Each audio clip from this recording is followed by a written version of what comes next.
ఇవాళ సోకాళ్ళు వైఎస్ఆర్ పార్టీ నాయకులు జోగి రమేష్ గారు కానీ, విడుదల రజనీ గారు కానీ, అలాగే అక్కడ విచ్చేసినటువంటి నాయకులు మాట్లాడుతూ ఉన్నారు. ఆ రోజున మీ గొంతులు మోగబోయినాయా? అక్రమ కేసులు కట్టి జైల్లో పెట్టి అమాయకుల్ని, బీసీ సోదరుని నడి రోడ్డు మీద హత్యలు చేస్తూ ఉంటే కనీసం మీ గొంతు పెగలలేదే? కనీసం ఆ రోజున ఇది తప్పు అనే మాట మీరు మాట్లాడలేదే? కనీసం ఒక్క బలహీన వర్గాలకు చెందినటువంటి అమాయకుల్ని కనీసం వచ్చి మీరు పరామర్శ చేశారా?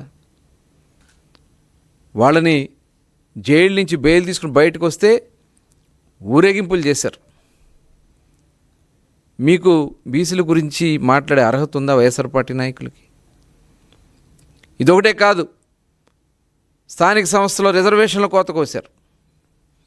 34% నుంచి 24%కి రిజర్వేషన్ల కోతకు వస్తే ఎక్కడికి పోయారు వైఎస్ఆర్ పార్టీ బీసీ నాయకులని నేను అడుగుతా ఉన్నా.